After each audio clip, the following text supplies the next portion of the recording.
120 KG में India champion रहा हूं, एशियन चैंपियन रहा हूं, आईएफएस हूं 1990 बैच का, 4 बार से एमएलए हूं, मंत्री का पद भी रहा है। लेकिन नमस्कार। खानपुर के पूर्व विधायक कुंवर प्रणव सिंह का विवादों से रिश्ता तो पुराना ही है, लेकिन एक नया विवाद उनके साथ तब जुड़ गया था जब विधायक उमेश कुमार ने उनसे कई गंभीर प्रश्न दागे थे उनकी योग्यता को लेकर भी।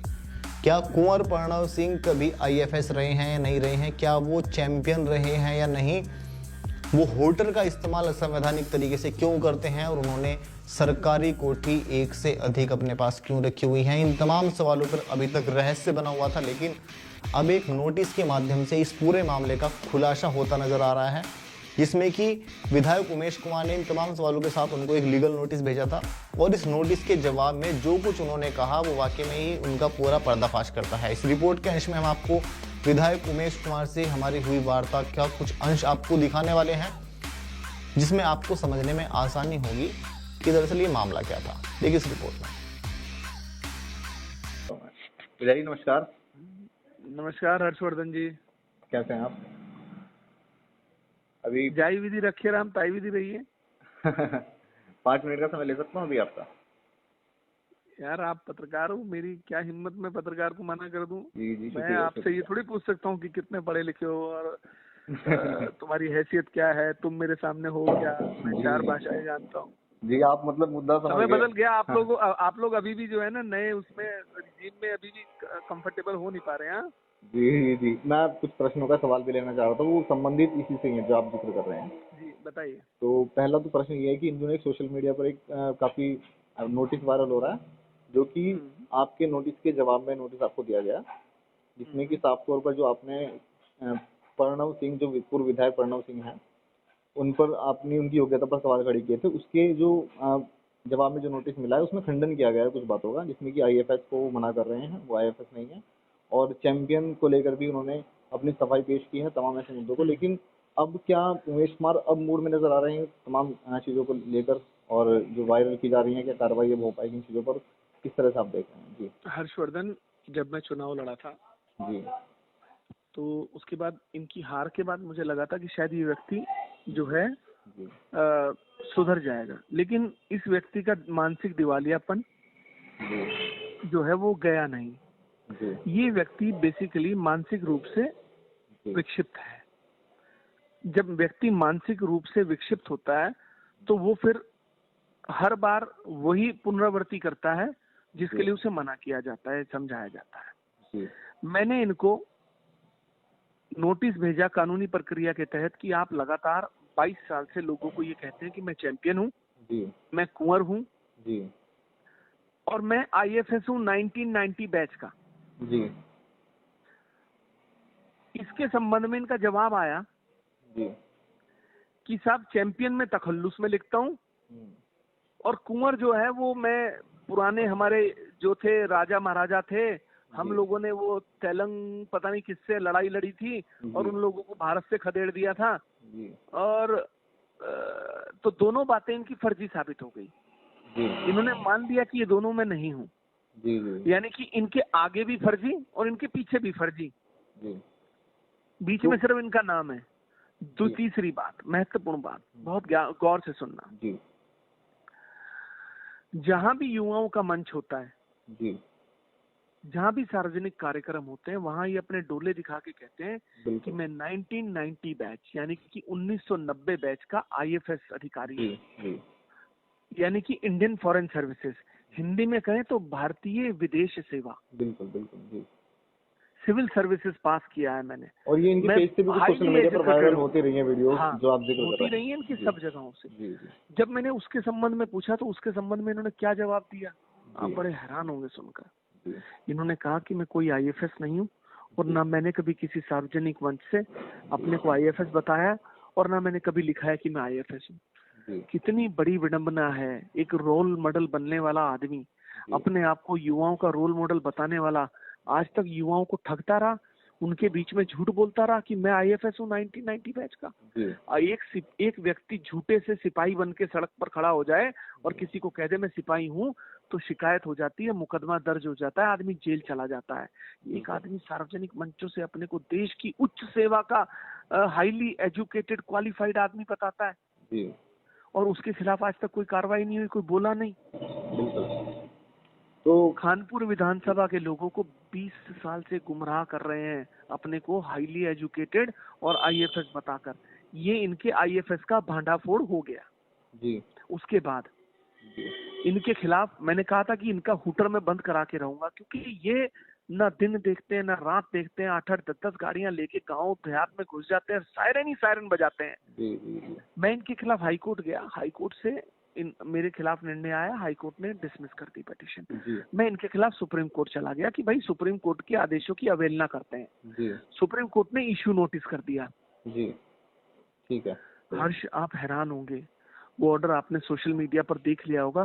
जी उसमें इन्होंने कहा है कि मैं हाथ जोड़कर माननीय उच्चतम न्यायालय से माफी मांगता हूँ, जी मुझसे गलती हो गई, मुझे जानकारी नहीं था, मेरे को इसका जानकारी का अभाव था, जी कृपया मुझे माफ कर दें, अन्य भविष्य में ऐसी गलती नहीं होगी कभी। जी और सुनिए, शपथ पत्र माननीय उच्चतम न्यायालय में देने के बाद ये व्यक्ति बेशर्मों की तरह से वापस कानपुर विधानसभा में आके सायरन बजाना शुरू कर दिया। जी आप इसे क्या कहेंगे? बिल्कुल देश भाई। के कानून में जिस व्यक्ति का विश्वास नहीं है, जो व्यक्ति देश के सुप्रीम कोर्ट में उच्चतम न्यायालय में शपथ पत्र देने के बाद भी आकर वही हरकत करे, तो इसे मानसिक दिवालियापन नहीं कहेंगे तो क्या कहेंगे? जी ये भोंडापन है एक आदमी का, एक झूठी ताकत दिखाने का, लोगों को डराने का, उनको अपनी ताकत का एहसास। इस व्यक्ति ने 20 साल लोगों को डराकर और तानाशाही करके राज किया है, इसलिए जनता ने इस व्यक्ति को निर्दलीय विधायक के सामने उखाड़ के फेंक दिया। क्या इन मुद्दों को लेकर इस तरह से आप हाई कोर्ट सुप्रीम कोर्ट तक जाते हैं, तो क्या राज्य सरकार की विफलता है कि कहीं ना कहीं प्रशासन इन पर कार्रवाई राज्य सरकार की विफलता ही है। राज्य सरकार मौन है, इनके हुटर के ऊपर कार्रवाई करने से डरती है। जी और गांधी विधायक जी को सोचना चाहिए इस बात को, उनको गौर करना चाहिए कि हो क्या रहा है राज्य में। उनकी पार्टी का, उन्हीं के दल का एक पूर्व विधायक सरेआम लोगों को दिन रात परेशान करता है, आंख मूंद के बैठी है सरकार। बिल्कुल बिल्कुल। और ये विडंबना सिर्फ खानपुर विधायक जो पूर्व विधायक है उनकी नहीं है, ये बकायदा ये जिले के तमाम ऐसे क्षेत्रों में इन दिनों कुछ गाड़ी ऐसी नजर आ रही है जिन पर लगातार हुटर बज रहे हैं। और इन दिनों पतंजलि की भी एक गाड़ी हरिद्वार में पहुंचती नजर आ रही है जिन पर सबके कार्रवाई हुटर नहीं उखाड़ के फेंक दिए जाएंगे, जितने भी गैर सरकारी हुटर हैं, जो जी। जो जो जो गैर कानूनी हुटर हैं। जी। जब तक शासनादेश ना हो आपका कि आपको एस्कॉर्ट दिया जाता है, जी तब तक आपके आगे एस्कॉर्ट की गाड़ी हुटर नहीं बजा सकती।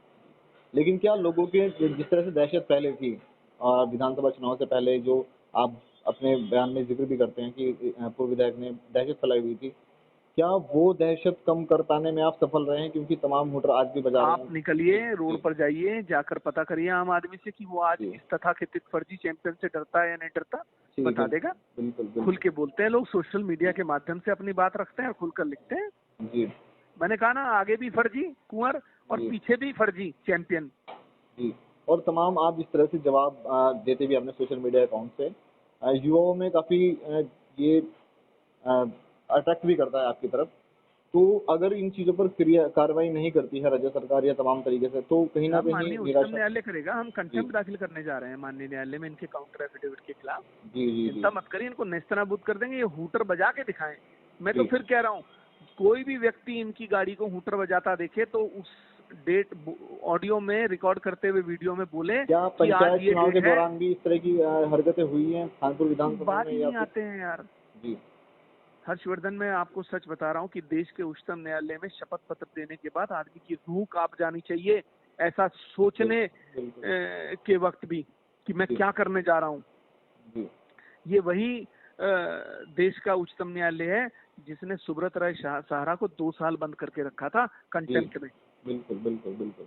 तो इसलिए गलतफहमी के शिकार न रहे, ऐसा ना हो कि इनके हुटर के चक्कर में माननीय उच्चतम न्यायालय इनको जेल में बंद कर दे और इनकी जमानत ना हो कई साल तक। जी ये अपने को दिग्गज दिखाना चाहते हैं ना, वहां माफी मांगते हैं सुप्रीम कोर्ट में और यहाँ आके हुटर बजाते हैं। जी वो ये बात बिल्कुल सही है कि आपने जिस तरह से कहा कि ये तमाम होटल के जरिए ये व्यवस्था में कहीं ना कहीं भय फैलाना चाहते हैं। और आम ये आदमी हूटर नहीं पसंद करता है। जी, आम बिल्कुल। आदमी नहीं चाहता कि उनका क्षेत्रीय विधायक उनके क्षेत्र में गलियों में हूटर बजाता घूमे। क्या मुझे अगर मैं खानपुर विधानसभा में किसी चौराहे पे भी खड़ा हो जाता हूँ तो बच्चा बच्चा जानता है, मुझे बताने की जरूरत है मैं खानपुर विधानसभा का विधायक हूँ हूटर बजाकर? जी, मुझे किसको डराना है? बिल्कुल। अपने क्षेत्र की जनता को डराना है क्या मुझे हूटर बजाकर? जी जी, लेकिन के चुनाव, कारनामे पंचायत इनके। चुनाव की हम बात कर रहे हैं विधायक जी, और इसमें पंचायत चुनाव में इन्होंने जिस तरह से आपको चुनौती दी थी कि अपने प्रतिनिधि को चुनाव लड़वाएंगे, और आपको खुले तौर पर चुनौती दी।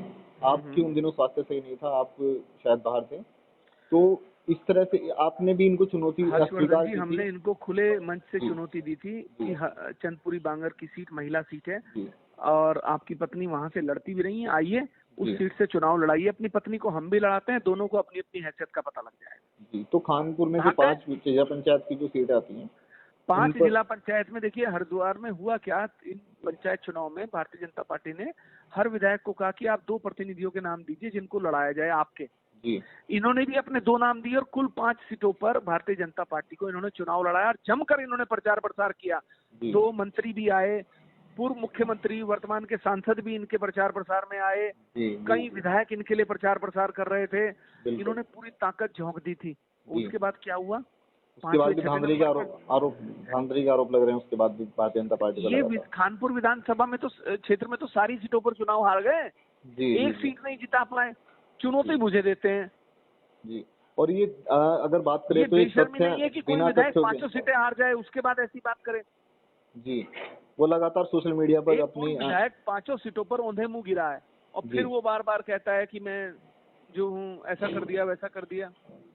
तो प्रमुख को लेकर, ब्लॉक प्रमुख को लेकर वो जिस तरह से अपनी जीत दिखा रहे हैं आजकल सोशल मीडिया के जरिए या तमाम ऐसे कार्यक्रम में, तो क्या ये बिल्कुल तथ्यहीन बात है? और अच्छा ये बताइए कि अगर खानपुर विधानसभा क्षेत्र में खानपुर ब्लॉक प्रमुख इनका है तो वो भाजपा का क्यों नहीं है? जी कांग्रेस के प्रत्याशी के बेटे को लाकर बिल्कुल। बनवाया, पहली बात। जी जी जी भाजपा का होना चाहिए था ना फिर। बिल्कुल बिल्कुल। 21 में से 3 भाजपा के थे, वो तीनों इनके नहीं थे। जी इनको भारतीय जनता पार्टी ने कहा कि आप 11 बीडीसी की परेड करा दीजिए। जी वो सबसे कह रहे थे कि भाई जो जो प्रत्याशी उनको लाइए, और जी जी जी ये 11 बीडीसी नहीं ले जा पाए। जी भारतीय जनता पार्टी के प्रदेश अध्यक्ष ने अपने स्तर पर जी अन्य जो इनके विपक्ष में लड़ रहे थे, विनोद लालचंद वाला, जी जी उनको बुलाकर उनसे जो भी रहा होगा आपसी समझौता जी करके अपने प्रत्याशी को समर्थन दिलाया सार्वजनिक मंच से अपनी उपस्थिति में भारतीय जनता पार्टी कार्यालय में, बिल्कुल। और उसके बावजूद इनको कोई सूचना नहीं रही। जी जी ये जी कहते हैं हमारा हमारा हमारा। अरे भाई, जी। झूठ बोलने से पहले आप ये बताइए, देश की सबसे बड़ी पार्टी, जी दुनिया का सबसे बड़ा संगठन भारतीय जनता पार्टी, जी अगर इनके पास 11 बीडीसी थे, इनके पास बहुमत था, जी तो विपक्षी से समर्थन क्यों लिया? बिल्कुल बिल्कुल कितना झूठ बोलोगे, कितना? बिल्कुल। और इसी से लेने के साथ साथ उन्होंने एक बात और भी कही है, आप पर आरोप भी लगाए हैं और चुनौती भी दी है एक बार फिर से, कि आप अपने खानपुर विधानसभा से एक बार इस्तीफा दें और फिर से एक बार चुनाव लड़ें। तो ये उन्होंने आपको चुनौती दी है। लेकिन मुझे ऐसा लगता है मैं कि कहता हूँ मोदी जी इस्तीफा दें, मैं बनारस से उनके सामने चुनाव लड़ूंगा। जी जी बिल्कुल। ये बताइए ये कौन सी बात होती है? चुने हुए विधायक को, निर्वाचित विधायक को आप कह रहे हो जी कि 4 महीने बाद इस्तीफा दे दो और जी। मैं तुम्हारे सामने चुनाव लड़ूंगा और जीत के दिखाऊंगा। मतलब ये, इसको आप मानसिक दिवालियापन नहीं बोलेंगे? जी जी ये जब आदमी कुंठित मानसिकता में चला जाता है, आदमी का मानसिक दिवालियापन सामने आने लगता है, वो अपना मानसिक संतुलन खो देता है, तब इस तरीके की जो है बातें करता है। लेकिन एक बात और भी आपने कही है अपने उत्तर में, और आपने साफ तौर पर ये चैलेंज एक्सेप्ट भी किया है, और आपने ये भी कहा है कि अगर हिम्मत है उसमें उनमें तो वो लोकसभा चुनाव लड़ें, आप निर्दलीय चुनाव लड़ेंगे। हम तो कह रहे हैं अगर हिम्मत है जी और वाकई में आपने, क्योंकि आप बार बार मुझे कहते हो माँ का दूध माँ का दूध, जी भाई जी देखो हर व्यक्ति माँ का दूध ही पी के पैदा होता है, जंगल में जाके कोई दूध नहीं पीता। जी जी तो आपने भी माँ का दूध पिया है, मैंने भी बिल्कुल, पिया है, बिल्कुल। पर अब बार बार आप कहते हो तो मैं आपसे आज कहता हूँ कि अगर आपने माँ का दूध पिया है ना, जी तो हरिद्वार लोकसभा सीट से जी आप सांसदी लड़ के दिखाएं, भाजपा के टिकट पे मैं आपके सामने निर्दलीय लड़ूंगा। सर उस तरीके से आजकल समझ रही है कि चुनाव उमेश कुमार बनाम होगा जरूर, उसमें चाहे चैंपियन हो सकता है, अन्य कोई भी हो सकता है। तो क्या ये संभावनाएं बढ़ गई हैं कि आप लोकसभा चुनाव? हर्षवर्धन, एक बात बताऊं, जी चुनाव होगा भी, जी चुनाव लड़ा भी जाएगा, जी लेकिन चुनाव इस बार जनता वर्सेस अन्य होगा। जी आपको मैं स्टैम्प पेपर पे लिख के देता हूं, क्योंकि हरिद्वार की जनता के साथ जी जो छल हुआ है, जो वर्षों से छल हो रहा है, जो धोखाधड़ी हो रही है, जी जो हरिद्वार की जनता अपने को ठगा सा महसूस करती है, उसका जवाब वो इस बार जरूर देगी। जी लड़े और कोई भी, जी चाहे जी वो उमेश कुमार को लड़ाए, चाहे वो हर्षवर्धन को लड़ाए, चाहे वो XYZ किसी को लड़ाए, लड़ाएगी भी जनता और जिताएगी भी जनता। मैं आपको लिख के दे रहा हूँ, आज मेरी बात आप लिख लीजिएगा। आपको याद है ये बात मैंने एक बार पहले भी एक मंच से कही थी कि 10 तारीख का दिन होगा जी और समय 5 बजे का होगा, और आप देख लेना कि खानपुर की जनता एक तानाशाह, एक राजा को उखाड़ के फेंक देगी। देखिए विधायक जी, खानपुरी नहीं, हम अक्सर सोशल मीडिया ऑब्जर्व करते रहते हैं और तमाम ऐसी पोस्ट आपकी देखते हैं जिन पर रुझान पूरे प्रदेश भर से देखने को मिलता है युवाओं का, और एक नए बदलाव की तरफ युवा उम्मीद है आपकी तरफ देखते हैं लोग। तो क्या इस बार लोकसभा चुनाव के जरिए आप सिर्फ खानपुर के नहीं, सिर्फ पूरे हरिद्वार को जाना चाहते हैं? ये मैं आपसे पूछना चाहूंगा। हर्षवर्धन जी, मेरा कहना है कि अब जनता को जाग जाना चाहिए। कई दशक से ठगे जा रहे हैं, झूठे प्रतिनिधि आते हैं, झूठ बोलते हैं, बरगलाते हैं, चले जाते हैं, चुनाव के अंतिम वर्ष में आते हैं, फिर लोक लुभावन वादे करते हैं, फिर भाग जाते हैं। अगर आप बदलाव चाहते हैं तो एक बार आपको घर से निकलना पड़ेगा और इस भ्रष्टाचारी सिस्टम को, इन झूठे नेताओं को उखाड़ के फेंकना पड़ेगा। आपको अपनी सरकार बनानी पड़ेगी, अपनी। बिल्कुल बिल्कुल आपका प्रतिनिधि आप स्वयं होने चाहिए। क्षेत्र के हर व्यक्ति को ये महसूस होना चाहिए कि खानपुर विधायक का विधायक उमेश कुमार नहीं, मैं हूँ। बिल्कुल बिल्कुल हरिद्वार जनपद की जनता को ये महसूस होना चाहिए कि हरिद्वार जनपद का सांसद XYZ नहीं है, वो स्वयं है। जी जिस दिन ये फीलिंग आम जनता में आ जाएगी, जी उस दिन ये कुकुर मुत्तों की तरह जो उभरे नेता हैं, ये सारे आपको दुबकते हुए नजर आएंगे। और आनी भी चाहिए। हर व्यक्ति को, हर वोटर को, जनता को ये समझ में आना चाहिए कि वो जो प्रतिनिधि चुनने जा रहा है वो किसी और को नहीं, वो अपने आप को प्रतिनिधि चुनने जा रहा है। तो ऐसा नेता चुनिए जो आपको ये एहसास दिलाए कि उसके क्षेत्र की जनता सांसद या विधायक है। बिल्कुल बिल्कुल और अंतिम प्रश्न हम आपसे लेंगे कि आपने चुनाव से पहले भी जिस तरह से सरकारी जो शिक्षा विभाग के क्वार्टर हैं उनको दिए गए हैं, विधायक और विधायक जो बीजेपी के कुछ प्रमुख नेता हैं उनको दिए गए हैं, लेकिन क्या सबसे पहला प्रश्न तो मेरा यही होगा कि पूर्व विधायक की हैसियत से अगर प्रणव सिंह के पास यहाँ पर क्वार्टर मौजूद हैं और यह विधायक की हैसियत से रहे हैं, उसके बाद आपने विरोध भी किया था और अब आपको खुद भी आपने अलॉट कराया है, तो इसमें आपने जो बात कही थी, कहीं ना कहीं जनता उस तरीके से देख रही है, कुछ लोग, कि कहीं ना कहीं विधायक जी इस तरह का विरोध कर रहे थे, वही विधायक जी भी कर रहे हैं। तो क्या इसमें क्या कुछ? हर्षवर्धन जी, जिस दिन मुझे हरिद्वार के रुड़की क्षेत्र में आवास आवंटित हुआ जी सरकारी, उसी दिन मैंने अपना देहरादून वाला सरकारी आवास MLA हॉस्टल जी सरेंडर कर दिया था। तो क्या मैंने तब भी कहा था कि एक व्यक्ति एक आवास की नीति रहनी चाहिए। बिल्कुल आप MLA हॉस्टल भी रखेंगे, आप 2-2 कोठियां भी रखेंगे, आप अन्य भी रखेंगे, ये कैसे चलेगा? जी अब आप मुझे बताइए कि गंग नहर क्षेत्र में जी कितनी सारी कोठियां हैं जी जो अपात्र हैं, जिनके पास हैं। सही बात। आप मुझे बताइए, गंग नहर के किनारे कुंवर प्रणव सिंह स्वयं भी एक कोठी रखे हुए हैं, अपने बेटे के नाम पे भी आवंटित कराए हैं। ये कहाँ का कानून है, कहाँ का नियम है? किस आधार पर उनके बेटे को कोठी आवंटित की गई? बिल्कुल बिल्कुल कोई नियम कायदा कानून इस देश में है नहीं है। टैक्स पेयर हम हैं, आम आदमी है, हमारे पैसे दिए हुए टैक्स के पैसे से इन कोठियों का रखरखाव होता है, इनके खर्चे दिए जाते हैं। आप मुझे बताइए ये कौन सा तरीका है? जी। और कई बार ऐसा भी देखा गया विधायक जी छोड़ी क्यों नहीं? जी, कई बार ऐसा भी देखा गया है कि जो MLA हॉस्टल हैं और ये तमाम जो सरकारी कोठियां हैं, ये जो नेता हैं ये कहीं ना कहीं अपने गरीबियों और रिश्तेदारों के लिए भी आवंटित कराते हैं और उनका इस्तेमाल इस तरीके से भी किया जा रहा है। भाई ये ज्यादातर कोठियां जो हैं चेले चपाटे और चमचे इस्तेमाल करते हैं। जी और ये आपको भी पता है। खैर इसके खिलाफ कार्रवाई करेंगे, आप चिंता नहीं करिए। जी जी जी जी ठीक, जी, बहुत बहुत शुक्रिया, बहुत बहुत शुक्रिया। धन्यवाद।